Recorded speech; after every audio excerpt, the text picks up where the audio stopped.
"It's not yours," Albert said softly, his trembling hands tightening around the open watch. The officer across the counter blinked, confused, his tone dismissive. "What?" Albert didn't answer. He was staring at the faint engraving beneath the gear plate. AG, his daughter's initials. The watch ticked in his palm, every sound sharp as a heartbeat. The man in uniform shifted, checking his phone, muttering something about a promotion ceremony. But Albert heard nothing beyond that quiet rhythm of betrayal, the steady pulse of time mocking his stillness. The brass case bore a shallow burn mark along the edge, just like the one his daughter's watch had after the fire. He remembered the melted chain, the ash-streaked floor of a room, and the report stamped accidental electrical failure. Lies, all of it. His throat tightened, words locked behind years of silence. He handed the officer the repaired piece with steady eyes and a voice like glass. "It's working again," he said. "Try not to break it this time." The man laughed, oblivious, dropped a few notes on the counter, and left with a careless nod. The doorbell's chime faded. The silence after it was deafening. Albert stood motionless, the ticking echoing inside him like an old wound reopening. He looked around his tiny workshop, walls lined with clocks, each one marking different hours of grief. Time had never healed him. It had only recorded his loss. He sank onto the stool, exhaling like someone surfacing after years underwater. The small brass plate gleamed under the lamp. He lifted a magnifier and stared at the scratch around the engraving. Someone had tried to erase the initials, not remove them, hide them. His mind clicked into motion like the gears he'd spent a lifetime repairing. He reached for a box of receipts and began flipping through the names of every repair he'd done over the last decade for the police department. 3 watches, same supplier, same batch, the same week his daughter, a reporter investigating the mayor's bribery scandal, died in that fire.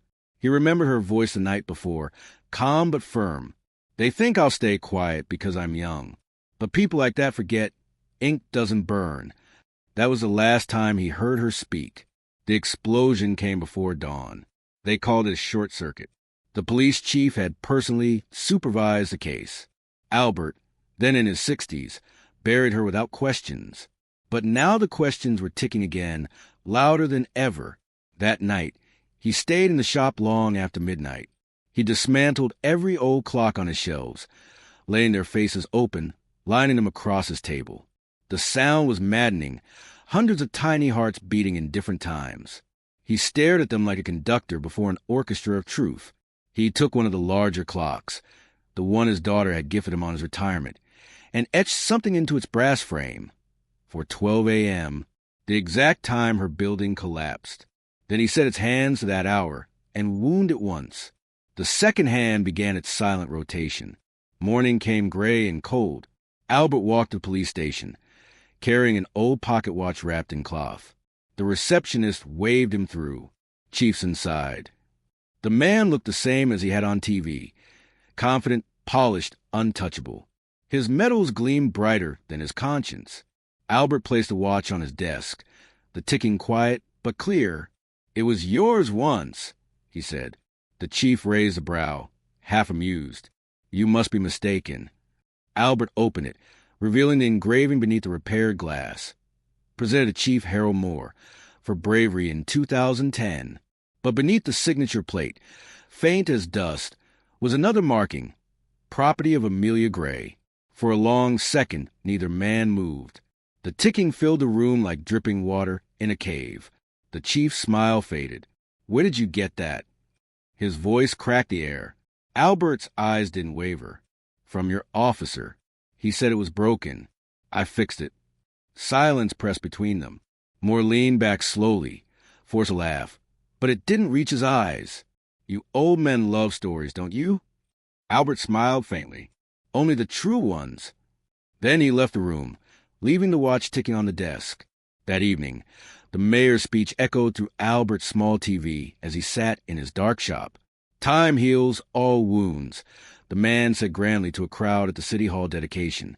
Albert turned up the volume, his eyes locked on the mayor's hand. The same hand wearing a matching watch. He smiled, not with joy but with certainty. The circle was complete. The men who killed his daughter were still marking their time with her memory. He took a small ledger and wrote 3 names under the header for 12. The ink bled slightly on the page, as if even paper understood the weight of what was being written.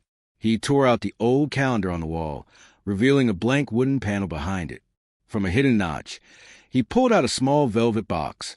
His daughter's press badge, her final article draft, and a melted fragment of her watch chain.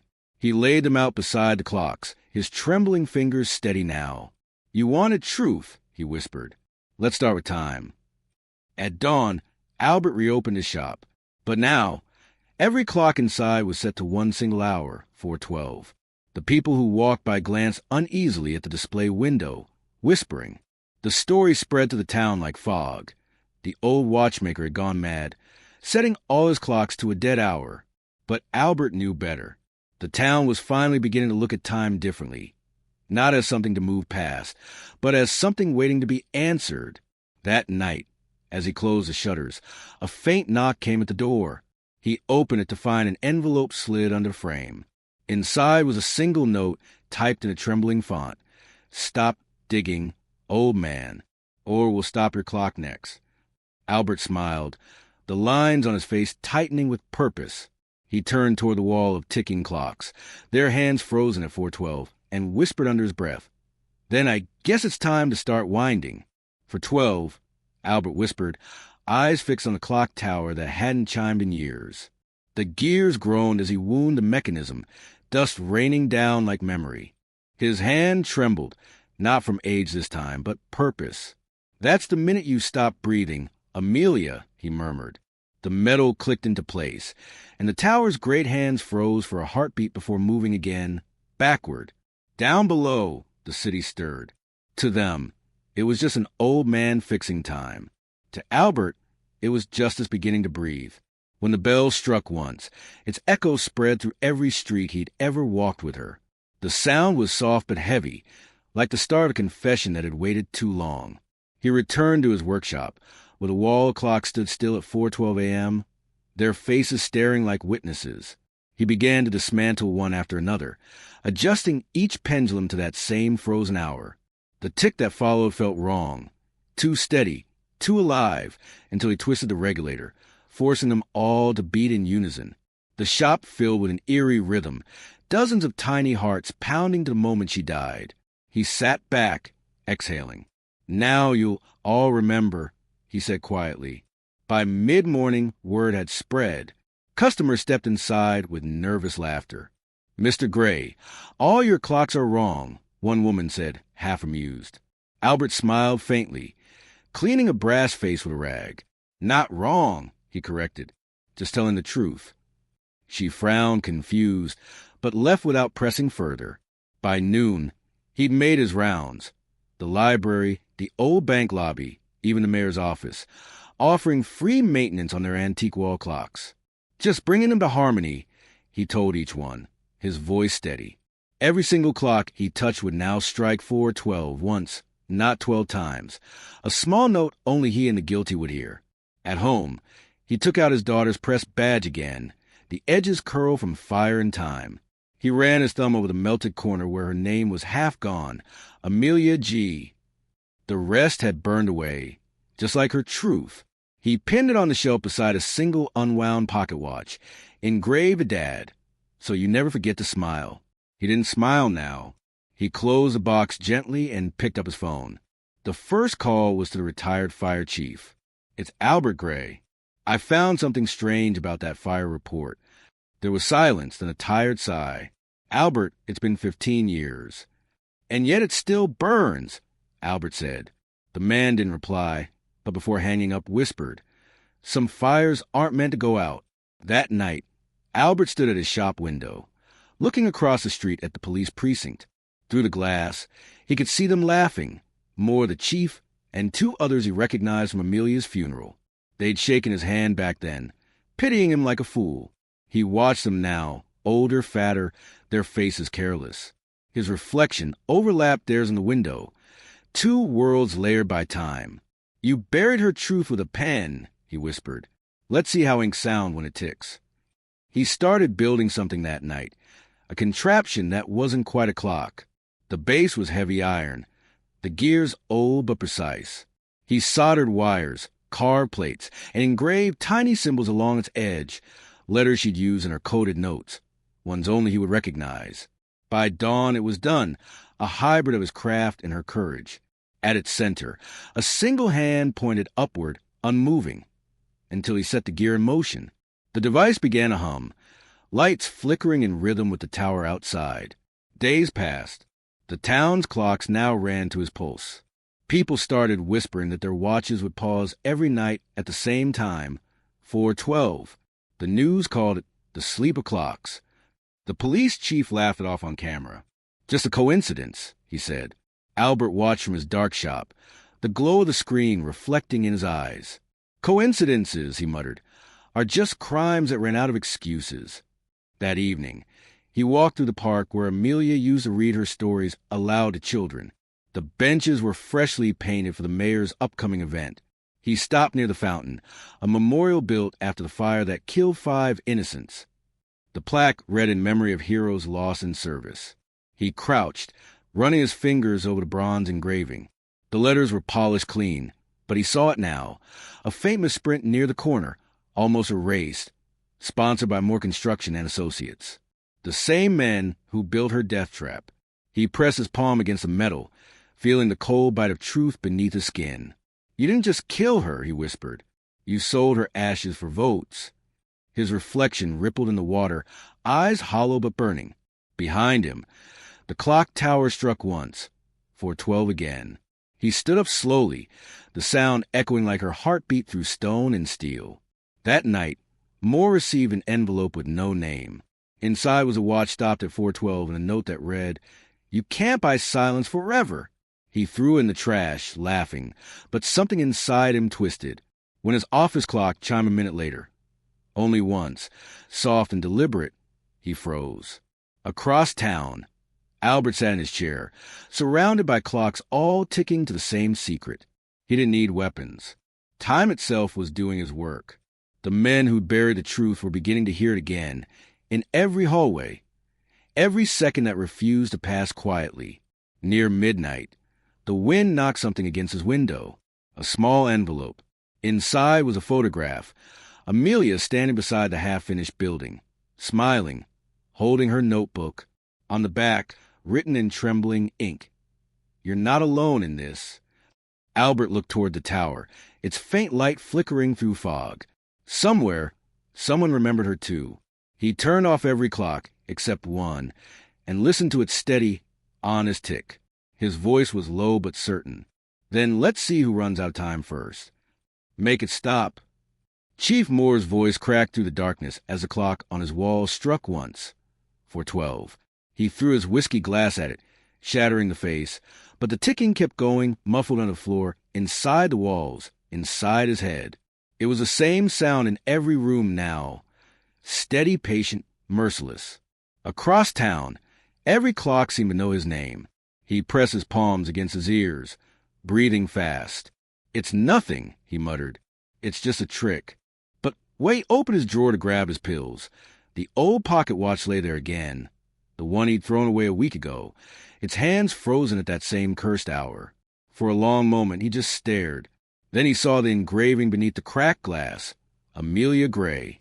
Albert sat alone in his dim workshop, the sound of synchronized ticking pulsing like a heartbeat through the small room. He'd stopped trying to sleep. Every night, he wound the clocks with slow, deliberate turns, feeding them the seconds that justice had been denied. The local paper had started calling the town that forgot the morning, because at 4:12 a.m., all their clocks paused for one silent breath before moving again. No one could explain it. Albert didn't need to. It wasn't magic. It was memory. He listened to the radio humming quietly beside him, the news anchor's voice low. Chief Moore hospitalized for exhaustion. Police department under review after new evidence surfaces in the 15-year-old case of investigative journalist Amelia Gray. Albert turned the dial off, his hand trembling not from weakness, but from the weight of it all. For years, they'd called her death an accident. Now, they were calling it unresolved. He reached for the box on his shelf, opening it carefully. Inside lay her melted watch chain and a single photograph. Amelia standing beside the city hall steps, smiling with that fearless light in her eyes. He traced her outline with his thumb. "They're starting to hear you, kid," he whispered. The next morning, Officer Jenkins, the one who had brought the cursed watch to Albert, walked into the precinct pale as chalk. "Chief," he said, voice shaking, "I think someone's following me." Moore looked up from his paperwork, bloodshot eyes narrowing. "Who?" Jenkins swallowed. "I don't know. I hear it. The ticking. Everywhere. Even when I'm alone." Moore slammed his fist on the desk. "You think I don't?" The room went silent. The younger officers exchanged glances. Something in their chief had cracked. That night, Jenkins drove to Albert's shop, desperate, sweat glistening on his forehead despite the cold. The window lights flickered softly, all those clocks inside glowing faintly golden, their reflections like eyes. He stepped in, voice trembling. "Mr. Gray, I need you to take it back." Albert didn't look up from the clock. He was polishing. "Take what back?" "The watch, the noise, the whatever this is." Jenkins's breath came in shallow bursts. "I can't sleep. I keep dreaming of fire, of her face." Albert finally looked up, his expression calm, almost kind. "Maybe it's not me you need to talk to." Jenkins frowned, confused. Albert slid a small box across the table. Inside was a clean brass clock face, its center engraved with one word: truth. "Try listening to it instead of running from it," Albert said. Jenkins stepped back, shaking his head, and fled into the night. By morning, news broke again. Officer Jenkins had turned himself in, confessing to falsifying a fire report 15 years ago. "I don't know why," he told reporters. "It was like the sound wouldn't stop until I told someone." The town buzzed with curiosity and fear. Moore avoided cameras, his face sinking deeper into guilt with every headline. Albert didn't smile. He only adjusted the hands on his wall clock and wound it once more. This was only the beginning. He spent that afternoon delivering a few repairs to key locations: the courthouse, the mayor's office, even the church. He moved through the city like a ghost carrying time on his back. Each clock he left behind had the same silent signature hidden beneath the dial: Hidji. By dusk, Moore drove to Albert's shop. The air outside was heavy, the kind of quiet that feels like waiting. He stormed in, slamming the door so hard the bells above it shook. "You think you can scare me, old man?" he spat. Albert didn't flinch. He looked up from his workbench, his tone calm. "You're already scared." Moore's hands trembled. "You planted something in that watch, some kind of device. Tell me how you're doing it." Albert rose slowly, walking toward him with the steady grace of a man who had already buried his fear. "I fixed your watch," he said. "I just couldn't fix what was inside it." Moore shoved him back, eyes wild. "You don't know what you're dealing with." Albert's voice was quiet but sharp as steel. "I know exactly what I'm dealing with. A man who buried a child's truth and called it paperwork." For a long, cold moment, they just stood there. Two old men, one hollow by guilt, the other filled with grief sharpened into purpose. Then Moore stumbled out, muttering, "You'll regret this," and vanished into fog. Albert turned off the lights and listened. Outside, the town clock struck once, 4:12.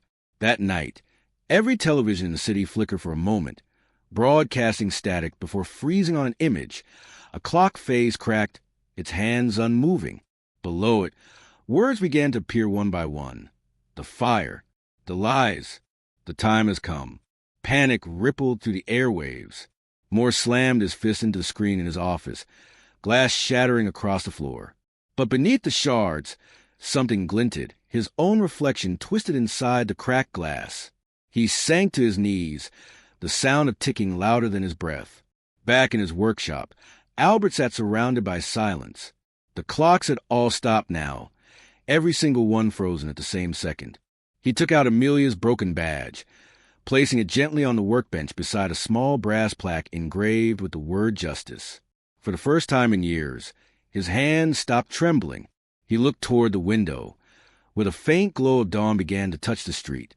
Then, faintly, he heard it, The echo of a bell, deep and distant, striking once more.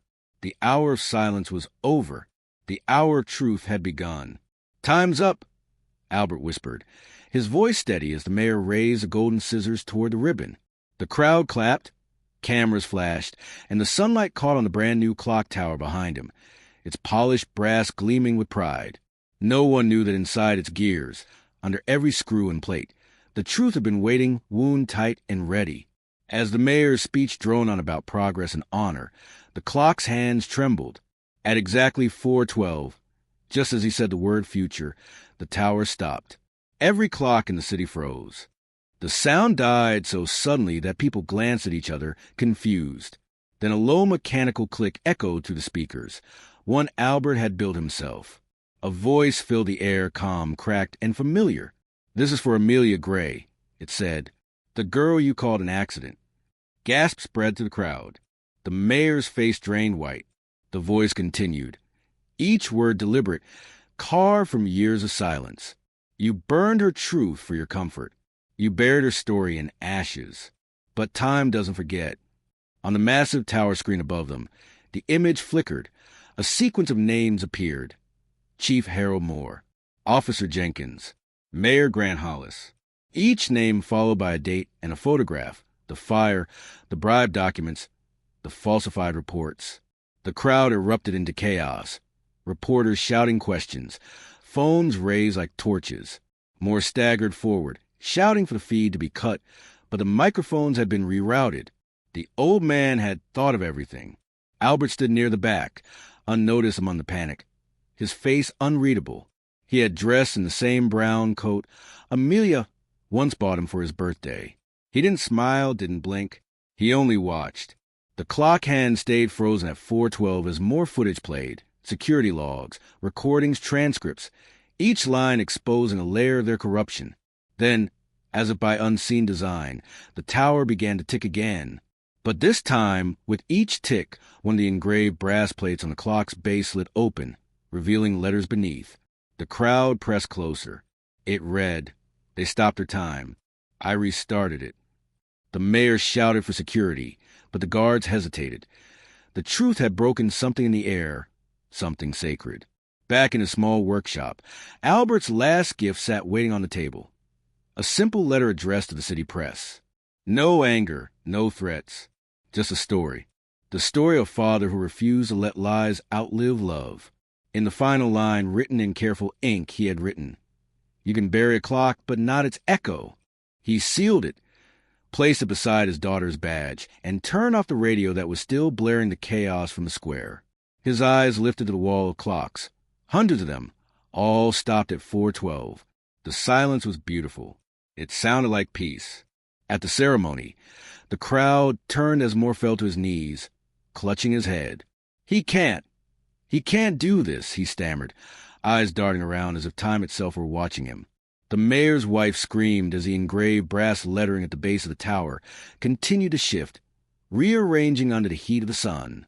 More words appeared, revealed by light. "This is not revenge. This is remembrance." Police sirens wailed from a distance, but no one moved. The city had gone still. Journalists were already broadcasting the feed live to the world, replaying confession and the names again and again. The chief's image looped behind them, his medals glinting beside Amelia's burned ID card. The truth was no longer buried. It was breathing. Meanwhile, Albert walked toward the edge of the park, past the fountain where Amelia used to feed pigeons as a girl. He stopped, resting his hand on the stone edge, watching his reflection shimmer in the rippling water. His shoulders looked smaller now, lighter. A group of children ran past, chasing a balloon. One of them brushed against him, laughing. He smiled faintly, the first real one in years. "Don't forget to listen," he murmured as they ran on.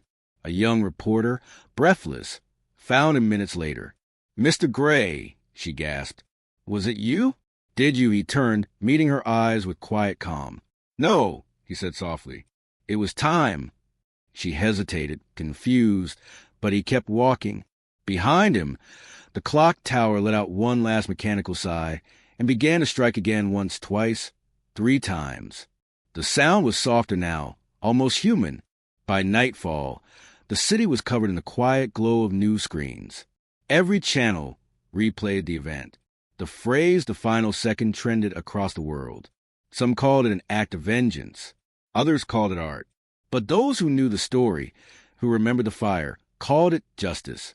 Back in his workshop, Albert sat with the last clock he'd ever made, small, brass, perfectly balanced.